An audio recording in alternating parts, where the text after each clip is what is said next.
નમસ્કાર, આપ જોઈ રહ્યા છો પ્રવેગ ન્યૂઝ. હું છું સંજીવની. બુલેટિનની શરૂઆત હેડલાઇન્સથી.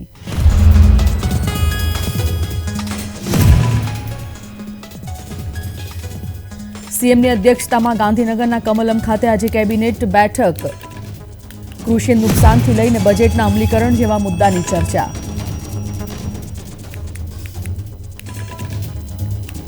લોકસભાની ચૂંટણી પહેલા ભાજપનો ભરતી મેળો. કોંગ્રેસના 2 પૂર્વ એમએલએ કરશે કેસરીઓ. પીએમએ તેલંગાણામાં ઉજ્જૈનિયા મહાકાળી મંદિરમાં કરી પૂજા. સાંગારેડ્ડીમાં રૂપિયા 6,800 કરોડના પ્રોજેક્ટનું કર્યું. કોંગ્રેસની ભારત જોડો ન્યાય યાત્રા મધ્યપ્રદેશના સારંગપુરથી ફરી શરૂ. રાહુલ ગાંધી બપોરે ઉજ્જૈનમાં મહાકાલ મંદિરના કરશે દર્શન.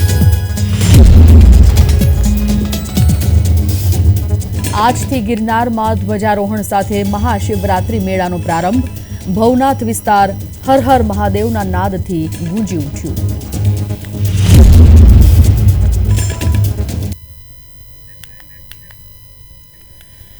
વિગતવાર સમાચાર. સૌથી પહેલા વાત લોકસભા ચૂંટણીને લઈને ગુજરાતમાં પણ પાર્ટીઓ ચૂંટણીના મૂડમાં આવી ગઈ છે. વિકસિત ભારત સંકલ્પ પત્ર 2024 મોદીની ગેરંટી કાર્યક્રમ અંતર્ગત પ્રદેશ અધ્યક્ષ CR પાટીલે સંબોધન કર્યું. આ સાથે વિડીયો વેનને લીલી ઝંડી આપી હતી. ગુજરાતમાં પૂરજોશમાં પ્રચાર કરવા માટે બીજેપી દ્વારા અનેક વિડીયો વાન તૈયાર કરવામાં આવી છે. ત્યારે કમલમ ખાતે આજે CR પાટીલે વિડીયો વાન ફ્લેગ ઓફ આપીને રવાના કરી.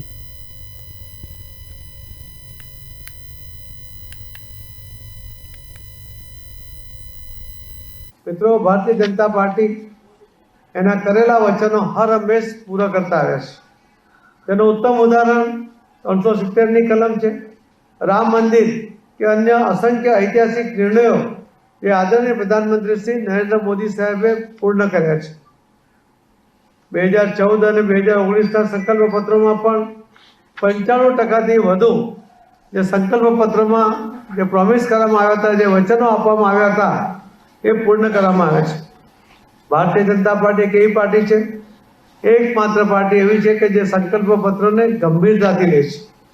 ચૂંટણી ઢંઢેરાનો શબ્દ એ કદાચ ફક્ત ઢંઢેરો હતો, પરંતુ સંકલ્પ પત્ર એટલે લોકોને આપેલા વચનો પૂર્ણ કરવા માટેનો એક મજબૂત સંકલ્પ, અને એના જ કારણે લોકોને આદરણીય પ્રધાનમંત્રી શ્રી મોદી સાહેબમાં વિશ્વાસ છે.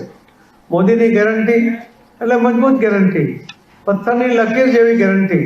એટલે જ લોકો ભારતીય જનતા પાર્ટીના આ ચૂંટણી ઢંઢેરાનો જે શબ્દ પ્રયોગ કરે છે, એમાં સંકલ્પ પત્ર, એમાં વિશ્વાસ પણ રાખે છે, એમાં પોતે ઇન્વોલ્વ પણ થાય છે, પોતાના સદસ્યોને પણ મોકલે છે, અને એના દ્વારા ગુજરાત દ્વારા દેશના વિકાસમાં પોતાનો અહમ એ ફાળો પણ આપતો આવે છે.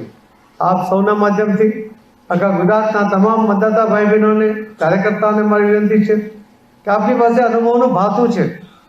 આપને જમીન ઉપરના મુશ્કેલીઓ આપને ખબર છે. સામાન્ય ગરીબ અને મધ્યમના લોકોની પણ મુશ્કેલીઓ આપના ધ્યાનમાં છે. એનો ઉકેલ પણ આપ સમજો છો. તો આપને સરળ ભાષામાં આ પ્રશ્નો અને લખી શકાય તો એના ઉપાયો પણ સાથે રજૂ કરવા માટે આ મત પેટી, આ જે પેટી, સજાવ પેટી જ્યારે તમારા વિસ્તારમાં આવે ત્યારે ત્યાં આપવા માટે આપ અનુકૂળતા કરશો એવી વિનંતી છે. મને વિશ્વાસ છે કે ગુજરાતના ખૂબ મોટી સંખ્યામાં લોકો આમાં આ સુઝાવ પેટીમાં પોતાનો મત આપશે, પોતાનો અભિપ્રાય આપશે, અને એના દ્વારા ભારતીય જનતા પાર્ટીના સંકલ્પ પત્રમાં એનો સમાવેશ કરવાનો અમે પ્રયત્ન કરીશું.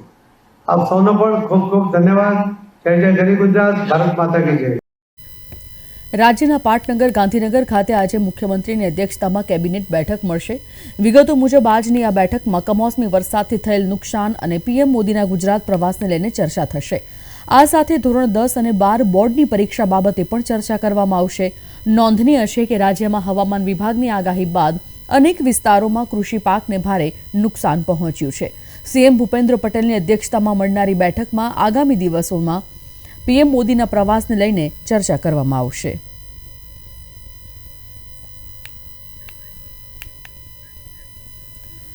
લોકસભાની ચૂંટણી નજીક આવી રહી છે ત્યારે કોંગ્રેસમાં મોટા પાયે ભંગાણ પડ્યું છે. એક બાજુ રાહુલ ગાંધીની ભારત જોડો યાત્રા આગામી 7 માર્ચે ગુજરાતમાં પ્રવેશ કરશે, તે જ સમયે કોંગ્રેસમાં ભંગાણ પડ્યું. આજે કમલમ ખાતે કોંગ્રેસના પૂર્વ ધારાસભ્યો ભાજપમાં જોડાશે. જાણવા મળ્યું છે કે અર્જુન મોઢવાડિયા અને પૂર્વ કોંગ્રેસના ધારાસભ્ય અમરીશ ડેર ભાજપનો ખેસ બીજેપી અધ્યક્ષ CR પાટીલના હસ્તે ગ્રહણ કરશે. આ સિવાય અન્ય કાર્યકર્તાઓ પણ ભાજપમાં જોડાય તેવી સંભાવના છે. ગઈકાલે અર્જુન મોઢવાડિયાએ વિધાનસભા અધ્યક્ષ શંકરભાઈ ચૌધરીના ધારાસભ્ય પદ પરથી રાજીનામું આપ્યું હતું.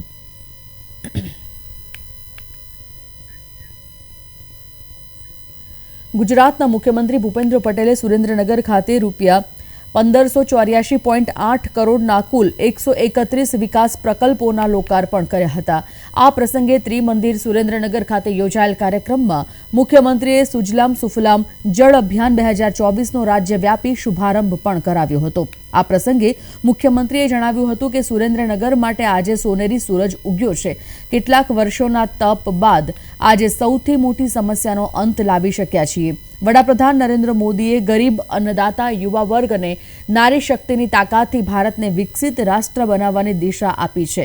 ત્યારે વિકસિત ગુજરાતનું નિર્માણ પણ આ 4 વર્ગોના વિકાસને પ્રાથમિકતા આપીને કરવામાં આવી રહ્યું છે. આજે ઝાલાવાડની ધરતી પરથી નારી શક્તિ અને અન્નદાતાને જળ શક્તિ પ્રદાન કરી સશક્ત કરવાનો અવસર પ્રાપ્ત થયો છે.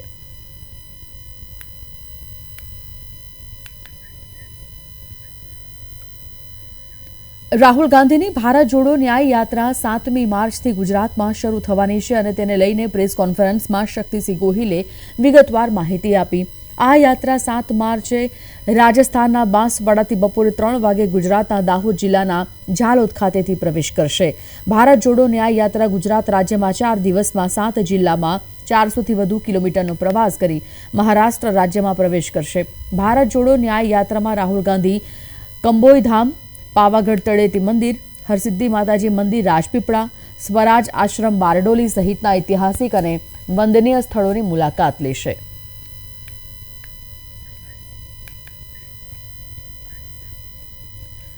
જૂનાગઢ ગરવા ગિરનારની ગોદમાં આજથી વિધિવત શિવરાત્રી મેળાની શરૂઆત થશે.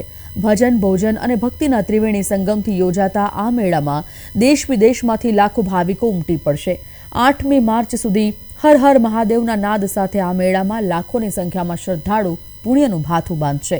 બમ બમ ભોલેનાથ, હર હર મહાદેવ અને જય જય ગિરનારીના નાદ સાથે સવારે ભવનાથ મંદિર ખાતે નૂતન ધ્વજારોહણ થશે અને તે સાથે જૂનાગઢનો ભક્તિ, ભોજન અને ભજનના ત્રિવેણી સંગમ સમો ભવનાથના શિવરાત્રી મેળાનો પ્રારંભ થશે.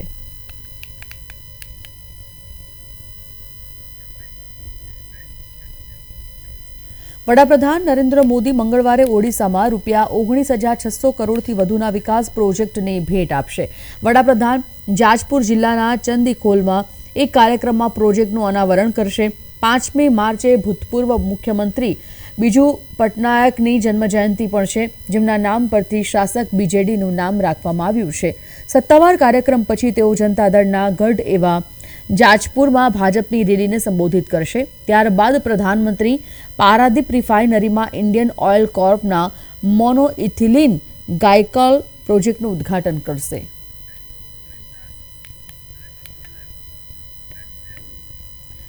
વડાપ્રધાન નરેન્દ્ર મોદી ઓરિસ્સા ખાતે પ્રવાસે છે. સીધા જઈએ છે ત્યાં.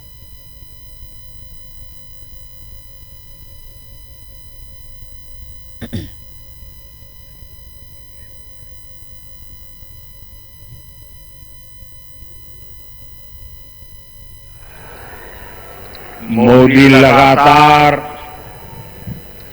देश की राजनीति में ईमानदार युवाओं को आगे ला रहा है.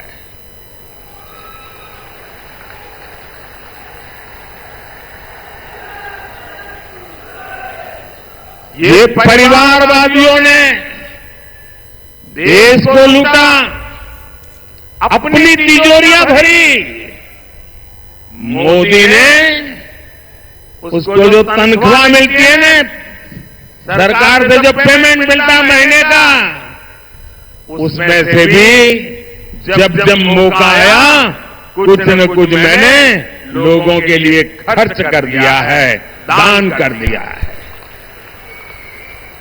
परिवारवादियों ने सरकारों में रहकर महंगे महंगे गिफ्ट लिए हैं, सौगातें ली हैं.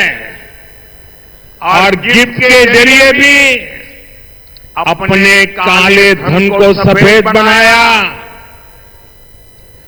लेकिन मोदी ने आज तक जो गिफ्ट मिलती है वो सारी गिफ्ट तोशा खाना में जमा करा देता है, उसकी नीलामी होती है और जो पैसे आते हैं वो पैसे मां गंगा की सेवा में लगा देता है। आपको जान करके खुशी होगी, आप जिस मोदी के परिवारजन है ना, इस परिवार का सर कभी झुकने नहीं दूंगा मैं। आप मेरे परिवारजन है, आपका माथा कभी नीचे नहीं होने दूंगा। जब मैं गुजरात में था तो मुझे जो भेंट सौगात मिलती थी ना, उस समय भी मैं उसकी नीलामी करता था और उन पैसों को मैं गरीब की बेटियों की पढ़ाई के लिए लगा देता था। और आपको जान करके आनंद होगा, मेरे तेलंगाना के भाई बहन, हमारे मीडिया वालों के लिए ये जो मैं बोल रहा हूं वो खबरें नहीं होती हैं, क्योंकि अगर ये खबरें छप जाए तो बाकी लोगों को बहुत नीचा दिखाना पड़ेगा, इसलिए ऐसी खबरों को दबा दिया जाता है। आपको जानकर खुशी होगी, गुजरात में और दिल्ली में आकर मुझे जो भी लोग गिफ्ट देते हैं, यहां कोई शाल पहना देता है, कोई मूर्ति दे देता है, ये जो कुछ भी मुझे मिलता है ना, उसकी नीलामी की है, सत्कार्य के लिए की है। इसलिए लोगों ने भी बढ़ चढ़ करके नीलामी में हिस्सा लिया। और ये आपका सेवक वो क्या करता है, अब तक करीब करीब 150 करोड़ रुपया ये लोगों की सेवा में लगा दिए हैं। વડાપ્રધાન નરેન્દ્ર મોદીએ મંગળવારે શ્રી ઉજ્જૈનની મહાકાલી મંદિરમાં કડક સુરક્ષા વચ્ચે પૂજા કરી. મંદિરના પૂજારીઓએ પીએમ મોદીને દેવીની ફોટો ફ્રેમ અર્પણ કરી હતી. પ્રધાનમંત્રી હૈદરાબાદમાં નાગરિક ઉડ્ડયન સંશોધન સંસ્થા કેન્દ્રનું ઉદ્ઘાટન કરશે, જે નાગરિક ઉડ્ડયન ક્ષેત્રમાં સંશોધન અને વિકાસ પ્રવૃત્તિઓને અપગ્રેડ કરવા અને વધારવા માટે હૈદરાબાદના બેગમપેટ એરપોર્ટ પર ભારતીય એરપોર્ટ ઓથોરિટી દ્વારા સ્થાપિત કરવામાં આવ્યું છે.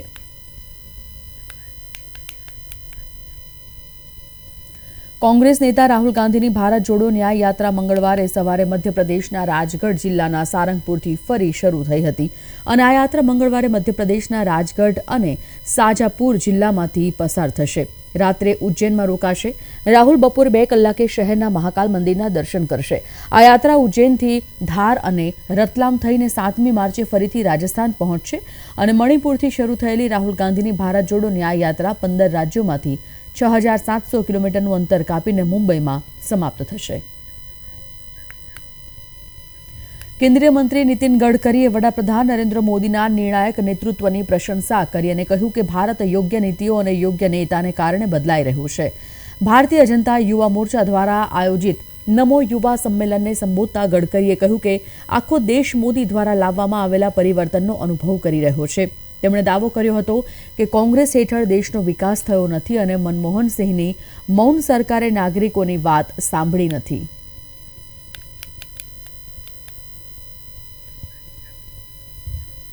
બિહારના મુખ્યમંત્રી નીતિશ કુમાર, જેઓ રાજ્ય વિધાન પરિષદમાં ફરીથી ચૂંટણી લડવાના છે, તેઓ મંગળવારે તેમના ઉમેદવારી પત્રો દાખલ કરશે. જેડીયુના વડા કુમાર સતત 4થી વખત ઉપલા ગૃહની ચૂંટણી લડશે. જેડીયુ પ્રમુખનો વર્તમાન કાર્યકાળ મે મહિનામાં પૂરો થઈ રહ્યો છે. જોકે ચૂંટણી પંચે તાજેતરમાં વિધાનસભા પરિષદની 11 બેઠકો માટે દ્વિવાર્ષિક ચૂંટણીની જાહેરાત કરી હતી, જેમાં મુખ્યમંત્રીની બેઠકનો સમાવેશ થાય છે.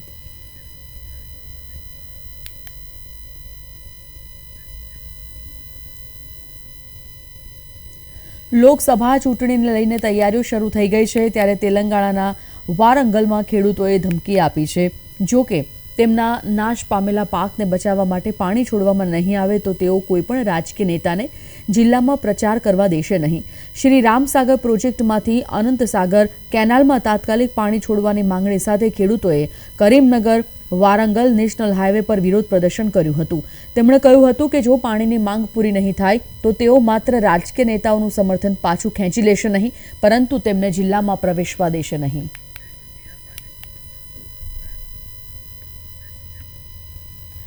ભાજપ પ્રદેશ અધ્યક્ષ CR પાટીલ કમલમ ખાતે પહોંચ્યા છે. સીધા જોડાઈએ છે ત્યાં. અને એના આધાર ઉપર આપણે કલ્પના નહીં કરી હોય એ પ્રકારના ઐતિહાસિક કામો આદરણીય પ્રધાનમંત્રી શ્રી નરેન્દ્ર મોદી સાહેબ કરી રહ્યા છે. જ્ઞાતિના, ભાષાના, પ્રાંતના અલગ અલગ ભાગલાઓ પાડીને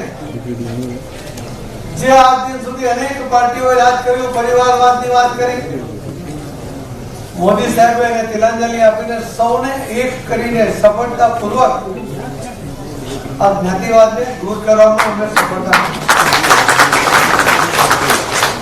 મોટા મોટા રાજ્યોમાં જે રીતે જ્ઞાતિવાદને નેવે મૂકીને રિઝલ્ટ આવ્યા ત્યારે અનેક વિરોધી પાર્ટીઓની પણ આંખ ખુલી ગઈ.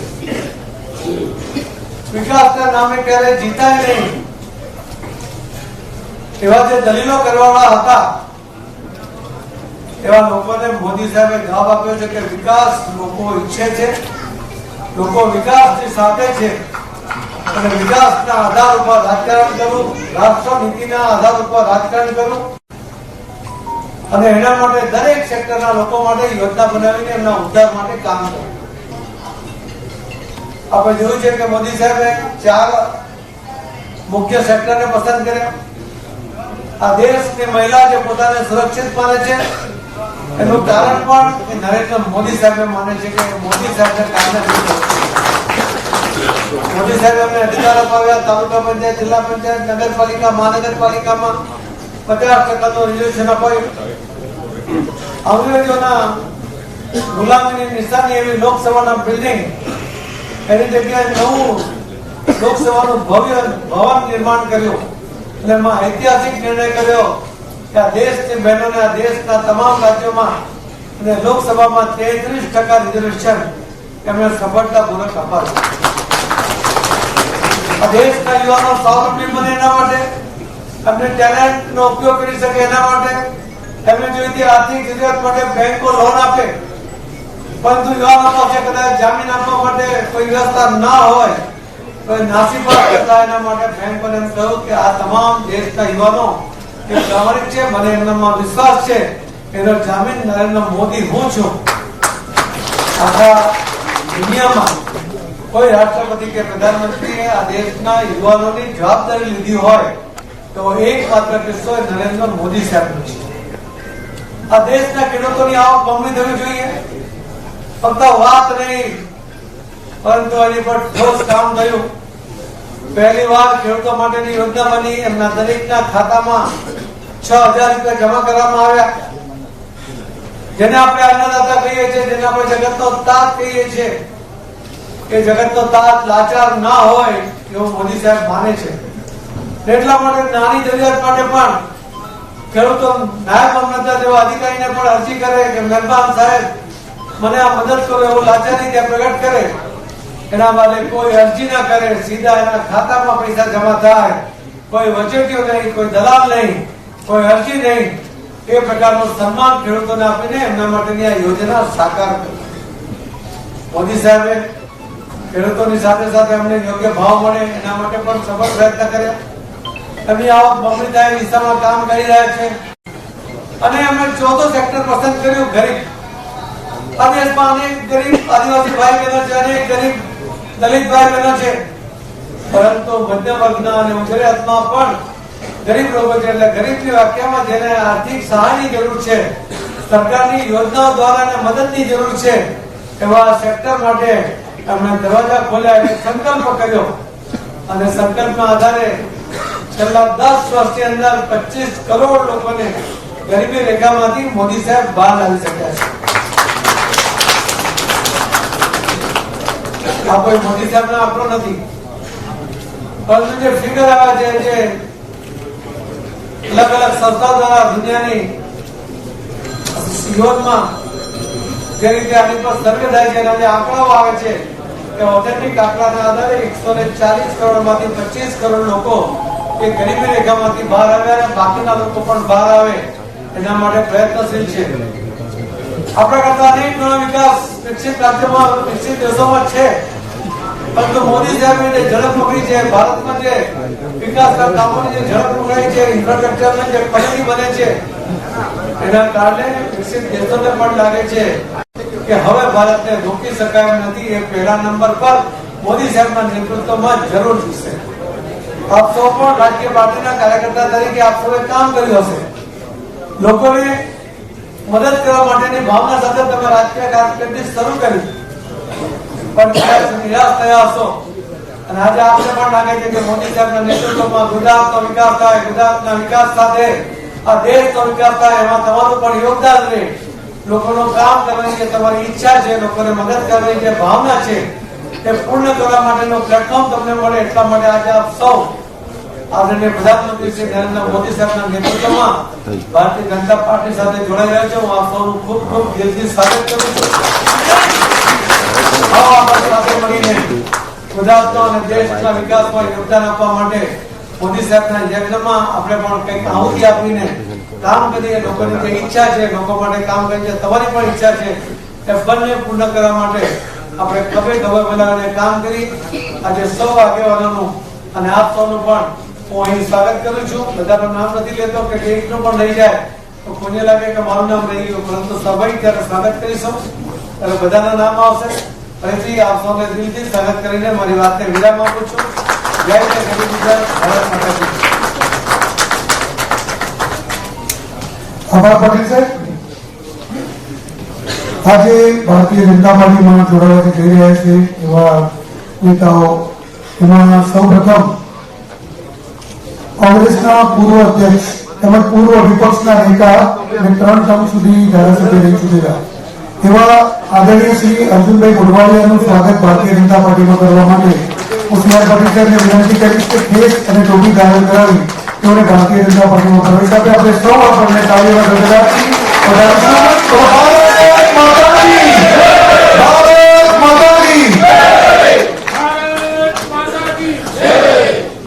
બીજા એક એવા નેતા શ્રી અમરીશભાઈ ઢેર, જેઓ ભારતીય જનતા પાર્ટીના સભ્યતા ભારતીય જનતા પાર્ટીમાં તેઓ પુનઃ પ્રવેશ મેળવી રહ્યા છે. તેમનું સ્વાગત કરવા માટે હું સીઆર પાટીલ સાહેબને વિનંતી કરીશ. આપ સૌ એમને પણ તાળીઓના ગગડાટથી વધાવશો.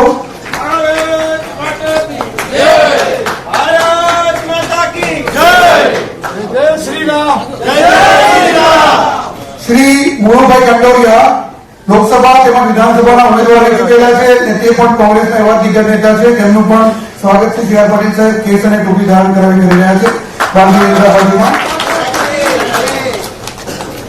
શ્રી ભૂપેન્દ્રસિંહ ચૌહાણ ઉપપ્રમુખ કોંગ્રેસ અમદાવાદ શહેર. શ્રી ભૂપેન્દ્રસિંહ ચૌહાણ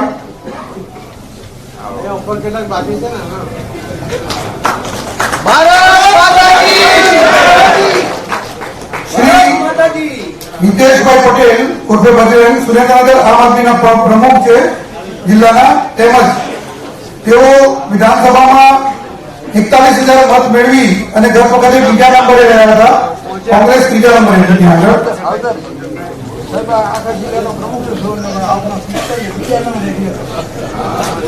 શ્રી વિજયભાઈ વાઘ, શ્રી વિજયભાઈ વાઘ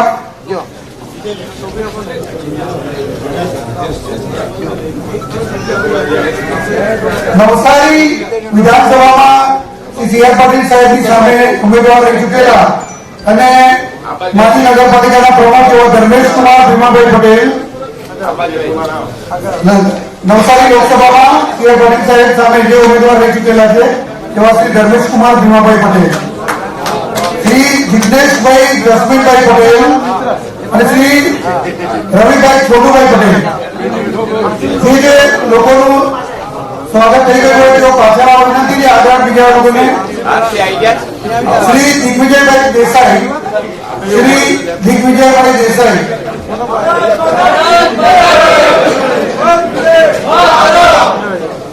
એનએસયુઆઈના પ્રદેશ પ્રમુખ ઉપપ્રમુખ હતા.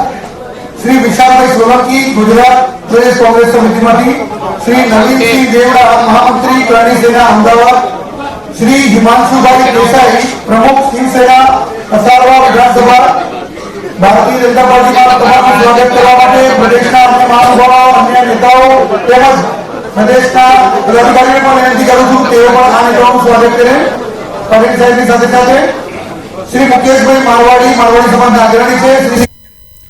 તો આ સાથે જ બુલેટિનની સમાપ્તિ. નમસ્કાર.